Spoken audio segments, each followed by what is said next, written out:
Bong Choy doesn't really need an introduction as it's regarded as one of the goats within the PvZ community. And I agree, it's just built different, but I wanted to test how different by putting it through the max level solo test. But before we begin, let me quickly show you the rules. Only Bong Choy, no power-ups or Zen Garden, skip all levels that force the use of another plant, pre-placed plants are fine, and lastly, coins earned throughout the challenge can be used to buy plant food and no replaying levels to farm coins. Oh, and about 6.5% of people who watch my videos are actually subscribed, so if you end up enjoying the video, consider subscribing. It's free and you can always unsubscribe. Okay, let's begin. Day 1 starts, 1 flag, I have 0 coins, and the game sends in 2 zombies right away that get instantly annihilated because my Bong Choy that I planted is the plant food. And as the zombies would come into the other lanes, I'd plant a Bong Choy in that lane to take care of them. The bottom lane zombie made it a little far because I didn't have enough sun for a Bong Choy, but as soon as I got that sun, I placed it and annihilated that zombie as well. And after defeating this last zombie, day 1 would be. Day 2, of course, you can't bring in any Bong Choys as the game doesn't let us, but as it's one of the earlier levels, the lawnmower is actually replenished, making it technically impossible for us to lose on this level. So,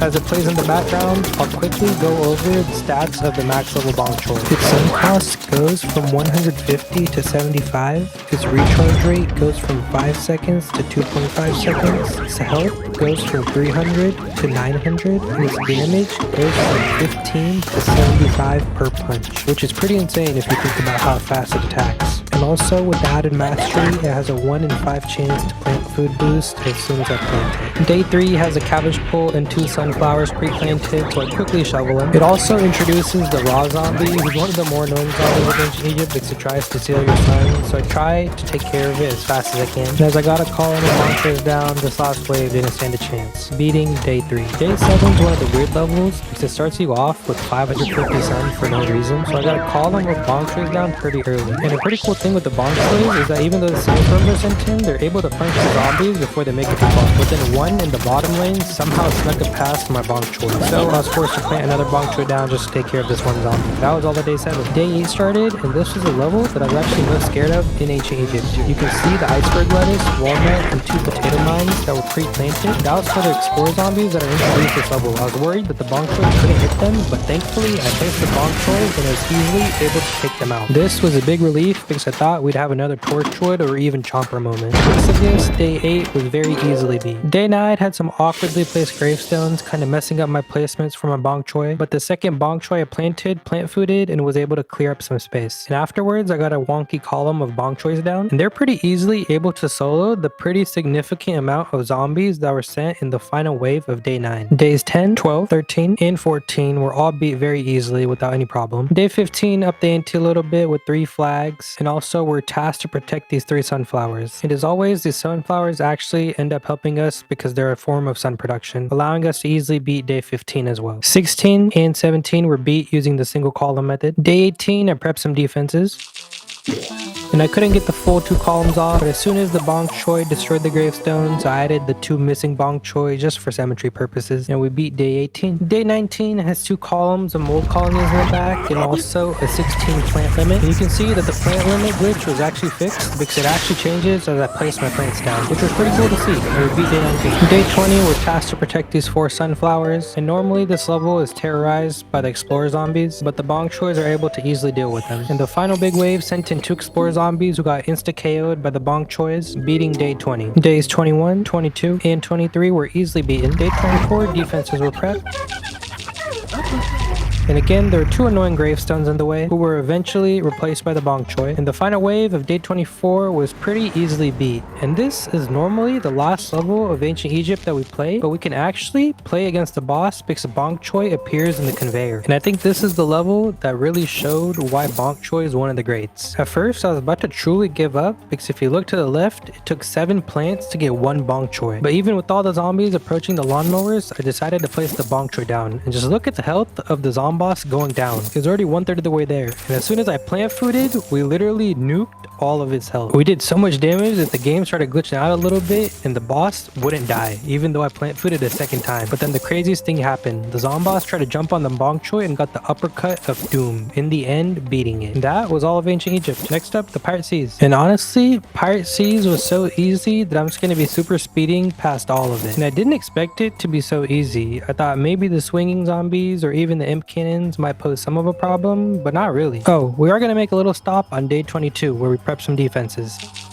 I was really curious to see if one column of bong choys was enough to beat all of day 22 and its insane amount of imps. And skipping to the final wave, let's see how it fares against the insane amount of imps that are launched. And yeah, it was able to handle all the imps with a full tile of distance between them, beating day 22. Day 23, at first I forgot that I could plant my bong choys on top of the flowers, so I placed the bong choy in front of it. But as soon as I realized this, I shoveled my bong choys and placed them on top of that layer of flowers, beating day 23 after hitting the seagull with a quick jab. Day 24, we had to protect these two spring beans, and we did so pretty easily with the speed of the bong choy beating all of Pirate Seas. Next up, we enter the world of the chickens, the Wild West. Wild West days 1 through 5 were pretty easily beat. Day 6, I prepped some defenses and chose to just go with one column of bong choy, which was enough to beat all of day 6. Day 7 was a pretty cool one because I decided to only place one bong choy down the whole level on this minecart and see if I could beat all of it with just this. And at first it was pretty easy because I was only having to deal with a couple zombies at a time. As this first big wave was sent in, I kind of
are coming.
The zombies are coming.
What?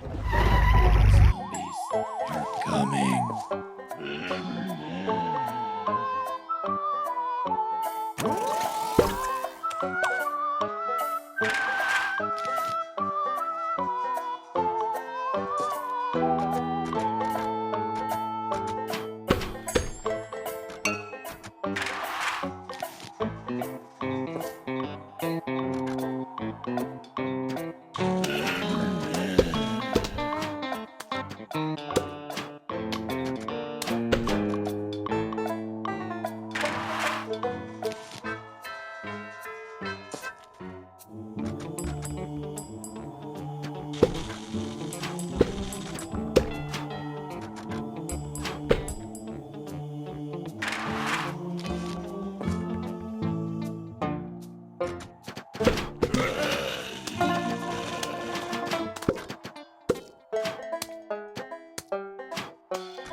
The